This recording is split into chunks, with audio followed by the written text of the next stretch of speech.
Bueno, y en este contexto también viene planteándose qué puede llegar a pasar con una dolarización, ¿no? Un tema que había salido de agenda, pero que poco a poco vuelve a estar en el centro, y lo vamos a conversar con Agustín Echevarne. Él es economista especializado en desarrollo económico y comercialización estratégica y además director general de la Fundación Libertad y Progreso. Agustín, ¿cómo estás? Buen día. Muy bien, buen día, ¿cómo estás? Un placer charlar contigo. Bueno, el placer es nuestro. Dolarización, ¿no? Una de las promesas de campaña del presidente Javier Milei salió por momentos de agenda, pero poco a poco cada vez más analistas vuelven a hablar de la situación en la que estaría la economía de nuestro país para llevar a cabo en breve, tal vez, una primera etapa en esto. ¿Cómo lo ves? Bueno, yo hace unos 6 o 7 años me convencí de que la dolarización era el mejor sistema para la Argentina, ¿no? Porque somos un país que hemos destruido la moneda, nuestra moneda, el peso, lo venimos destruyendo desde hace muchas décadas y es la principal forma en la que le robamos ingresos a los más pobres. O sea, la inflación es un impuesto no legislado, pero que le afecta mucho más a la persona que está, a los trabajadores que están, digamos, en el mercado en negro, sobre todo en la economía, y que no pueden defenderse. Y no es que le sacamos poco, le sacamos un promedio en todas estas épocas de 53% anual. Digamos, la inflación es 53%, o sea, le sacas un tercio del poder adquisitivo a la moneda. Y en el año pasado ya fue un escándalo, porque estamos arriba del 211%, incluso con precios reprimidos, y ahora ya estalló en una inflación más alta todavía, porque estamos transparentando muchos precios congelados y demás. La dolarización implica que a los jubilados le van a pagar en dólares, a los maestros le van a pagar en dólares, todos van a recibir dólares, de forma tal que no vas a tener lo que va a pasar ahora, que empiezan las clases y tenés a los maestros o a los sindicatos buscando recuperar lo que perdieron, ¿no? en términos de poder adquisitivo. Esto viene pasando hace mucho tiempo, salvo los 10 años de convertibilidad de Menem, que ahí sí hubo inflación cero, y justamente ahí no había problemas al inicio de clases y todo lo demás. Así que yo finalmente creo que es una buena medida, que por supuesto falta, y para implementarla tienen que sanear el Banco Central, que lo están haciendo, recuperaron 8.000 millones de dólares y están empezando a reducir los pasivos remunerados, que antes eran con una tasa de 300% anual y ahora de 100%, pero que sigue siendo una inmensidad.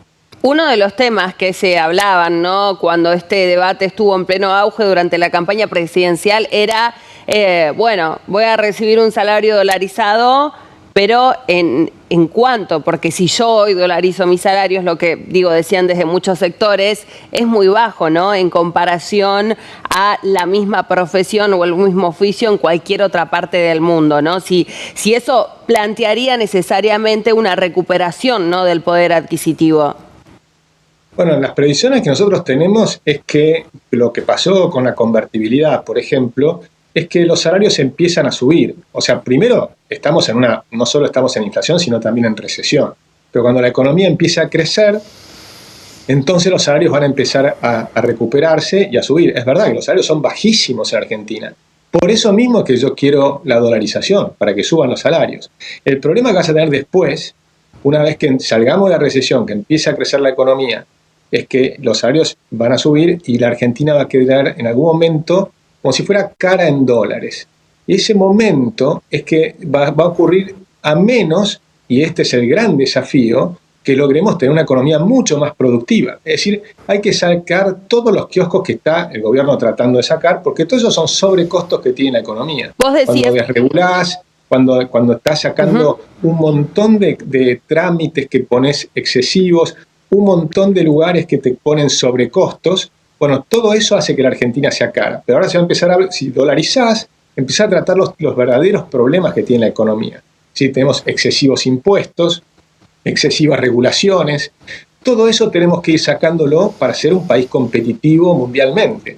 Eso es clave. Y ese es el gran desafío. Vamos a dejar de hablar de cosas nominales para empezar a hablar de cosas reales.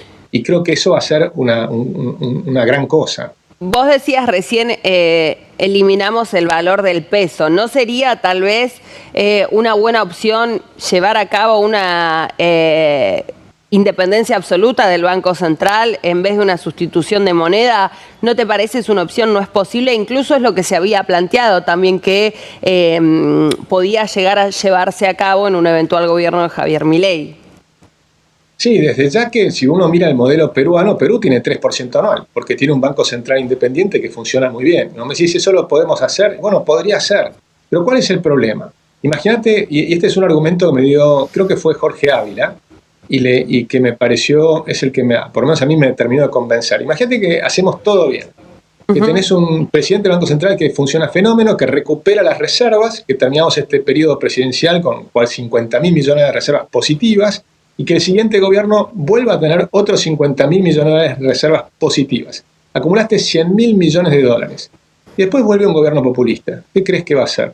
Se va a patinar los 100.000 millones.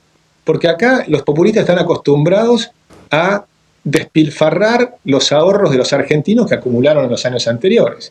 Eso ya lo hizo Perón en el año 46. Pero cuando Perón hablaba en el 46, están en sus discursos, mostraba cómo el Banco Central tenía 15 toneladas de oro depositadas en el Banco de Francia, más el oro que tenía depositado acá. Y además Argentina era acreedora, nos debían las naciones del mundo, o sea que recibíamos intereses, no pagábamos intereses, sino que recibíamos intereses. Y despilfarró todo. Y unos pocos años después ya estuvo en crisis. O sea, eso fue el 46. En el 52 ya tenía una crisis.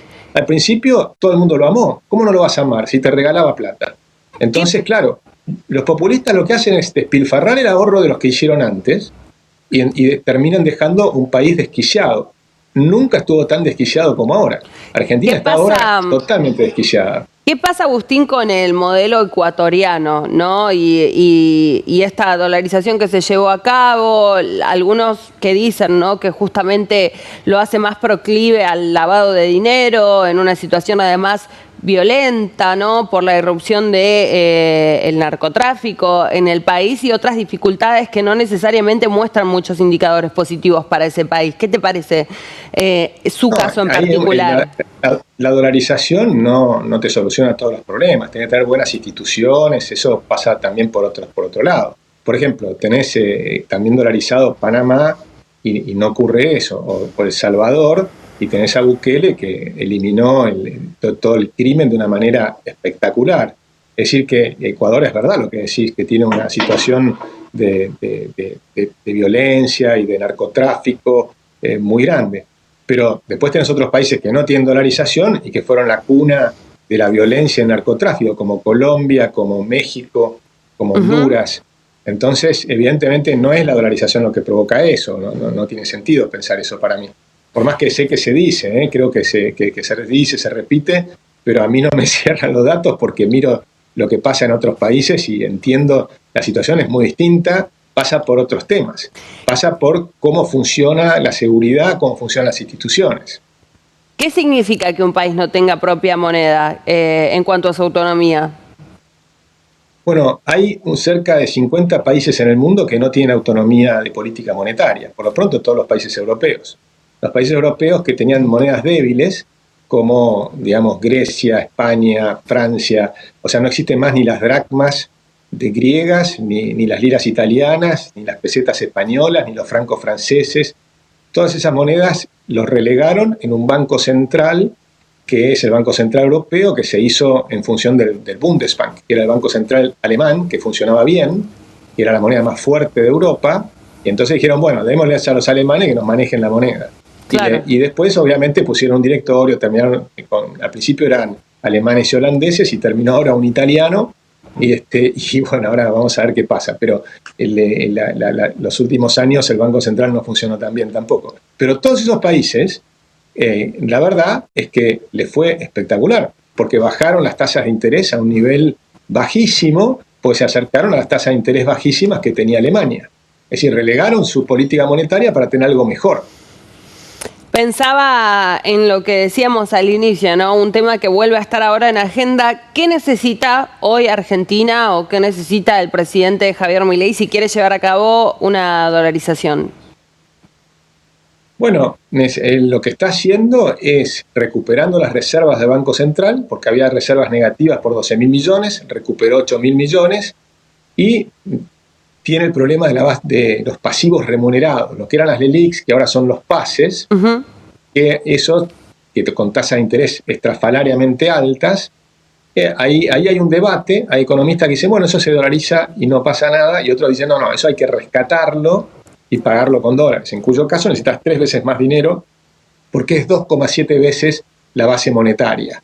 Y después está un tercer factor, que es qué pasa con los bancos. Hay que armar un esquema para que los bancos tengan algún esquema tipo prestamista de última instancia, porque deja de tener prestamista de última instancia. Hay varias formas de hacerlo, no sé cuál es la forma de hacerlo que va a hacer el gobierno, pero se ha hecho en varias partes del mundo de diversas maneras. En Panamá con banca offshore, en otros lugares se puede poner fondos o seguros de liquidez, es decir, hay varias maneras técnicas de cómo hacerlo. Pero evidentemente es algo que yo creo que el presidente tiene en la cabeza y que vamos a ir hacia allí. Agustín, te agradecemos mucho el contacto y que nos hayas traído también tu análisis. Muchas gracias a ti, un gran abrazo. Otro para vos. Quédense que ya seguimos con más información.